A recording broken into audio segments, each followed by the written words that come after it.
Whoa, okay. The House Inhabit bombshell investigation into Meghan Markle is close to dropping. Lauren, the insider, is with me now. Lauren, I've been speaking to Jessica Reid-Krause for many months about this. For people who don't know, she is a wonderful woman, in my opinion. Understand she's very controversial. She used to run a mummy blog. She has increasingly become highly political, very connected to the Donald Trump administration. But this is a woman who drops truth bombs and who always keeps the receipts. And for some time, she has been promising major revelations to come on Meghan Markle, on Meghan Markle's past. And what we've seen overnight, Lauren, in a series of Instagram stories which precede what the investigation will reveal is quite something. So I think we should go through it, Lauren, and then we'll discuss what this is potentially going to mean. So this is what we needed, Dan. You know, the news agenda has aged me rapidly. Like, this is what we need to see. We need to see some investigations into Meghan. Indeed we do, because there have been so many questions about her past for some time, so many suggestions. Was she operating as a yacht girl? How was she making her money? How was she traveling around the world? Maybe we're going to get some of those answers from House Inhabit. So let me take you through all of these Instagram stories, Lauren. So here she said, this folder has been in my draft since 2018. Now, they are the grabs of a couple of videos, which I have been very public about the fact that I have witnessed these videos before, and they do show the fake Duchess in a state of undress. Then she's pointing to this folder in her drafts, MM, clearly Meghan Markle, yacht girl. She says this has been in her draft since 2018, which means that this is a 8-year investigation. In the next Instagram story she posted, one of us has been quietly tracking the cover-up for 8 years. So again, these words really matter, Lauren, because what she is suggesting is that for 8 years, there has been a cover-up involving the truth of Meghan Markle, which presumably would also, in some ways, bring in the royal family and the mainstream media and Meghan's PR operation. She then went on to say, collecting sources and filing away testimony from all the people she's treated horribly. And this is the thing when it comes to Meghan, there are so many people who want to speak out. House Inhabit Jessica Reid-Krause said Scorpios don't sleep. They plot, sometimes for years. There was then a smirking emoji. So she's going to have some fun with this. This was, of course, the footage of Meghan from this event in Hollywood on Saturday night. But this is probably the most specific hint about the bombshells that might be to come from this House Inhabit investigation. Jessica Reid-Krause writes, I have all the scrubbed info. Soho, Epstein connections. Now, that is clearly a reference to Soho House. Photos and mistreated staff as meaning anonymous sources detailing what it's like to work for her. And then here's the mic drop, Lauren. A picture of Virginia Giuffre, the late Virginia Giuffre, as a much younger woman, with the words, and maybe it will make sense now why VG, clearly a reference to Virginia Giuffre, originally wanted Meghan to testify at her trial, which, remember, we discussed last week, is something that Virginia Giuffre's lawyer, David Boies, had previously gone public to the Daily Beast about. So, wow, I have been in contact with Jessica Reid-Krause for some time. I have been waiting for her to drop this investigation so desperately. Of course, she has been very focused on some of her other work about, Candace Owens and Trump and all of what is going on in America. But I think this could be a huge, huge moment for Jessica Reid-Krause. I mean, there she was with Donald Trump, by the way, just days ago. What do you make of this, Lauren? What are you hearing about it? Dan is joined by Lauren the Insider to break down a bombshell new statement from King Charles that appears to turn firmly against his brother, Andrew Mountbatten Windsor. Royal watchers say the wording is extraordinary. with some suggesting it effectively invites a police investigation and signals a major shift in how the king is handling the controversy. In this short segment, we explain what the statement means, why it matters, and how it could change everything for Prince Andrew and the monarchy itself. Like the video, subscribe for breaking royal updates, and comment below. Has King Charles finally drawn a line? Well, I mean, I love an investigation. I'm often up till 3 a.m. going down rabbit holes myself, so I cannot wait to see this. If we look at this from, a legal point of view, she is not going to put something out there that she doesn't truly believe in. Evidently, this is an investigation that has spanned many, many years. She's very detailed and forensic. So I think Meghan Markle will be panicking because at the end of the day, Dan, things don't make sense with Meghan Markle. That's a fact. When Virginia Giuffre's lawyer gave that statement and referred to Meghan Markle, the press barely covered it. It's never been referenced post that time.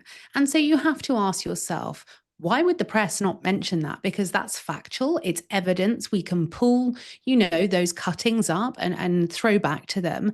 And they never do. Now, I think Virginia's lawyer was sending a very clear warning to Meghan Markle. That is my opinion. But if we also look at many things in Meghan's past, I think, are patchy at best. And she is going to be worried about this because, again, the mainstream media have not reported on the fact Meghan Markle was friends with Jeffrey Epstein's girlfriend. That is a fact. Karina was dating Jeffrey from 2009 to 2019 when Jeffrey, well, who knows what happened, was unalived, popped to a bunker. We just don't know. But they had been on holiday together. There are numerous pictures of them on a yacht holiday. So the fact the press have never mentioned this and the mainstream media continue to offer some very questionable protection to the facts, this rings my alarm bells massively. Yeah, and the thing is, what we want to know is why Virginia Giuffre was specifically calling on Meghan to give evidence. Absolutely. And that statement from the lawyer was so smartly worded. It was vague, and it was vague by design. So that's why I think it was a warning to Meghan. If I sit here with my professional PR hat on, looking at that statement, they go through so many drafts, and it's, up to kind of 5-10 people around a table drafting that. Every single word in a legal statement holds weight. We all knew that Meghan hadn't spent a lot of personal time with Andrew once she was in the royal family. That's a fact. So the words that David Boyes used were very, very strange. Again, the mainstream media do not make the link that Meghan Markle's best friend works for Ron Burkle. Ron Burkle is, the big cheese at Soho House. Marcus Anderson is so much part of Soho House. They named the rosé wine after him. It's called Lady A. It's incredibly strange that one of Epstein's closest confidants, Ron Burkle, does not get a mention ever. These are strange circles, Dan. I always say, why go to somewhere like Soho House if, or any private members club? Like, normal people don't do that. We go to the pub. Why go somewhere where you're not allowed cameras and everything? I'm predicting it's not going to be a great year for Meghan. And what's really interesting is if you actually go to People magazine, which now operates as a propagandist for Meghan Markle, but they didn't, Lauren, back in 2021 because they also followed up the Daily Beast story at the time. Meghan Markle could be called to testify in Prince Andrew case. This is still online now, probably won't be once I've pointed it out. But look, here's what David Boyes said, quoted in People magazine. Once she is in the US, sorry, one, she is in the US, so we have jurisdiction over her. Two, she is somebody who obviously, at least for a period of time, was a close associate of Prince Andrew and hence is in a position to perhaps have seen what he did, and perhaps if not to have seen what he did, to have heard people talk about it. Because of her past association with him, she may very well have some important knowledge and will certainly have some knowledge. Three, she is somebody who we can count on to tell the truth. She checks all three boxes. Well, I would argue he's wrong on that last count. Actually, if there's one person, David Boyce, who you can't rely to tell the truth, it's Meghan Markle. But I don't think that statement was ever, that has you can read so much between the lines in that statement.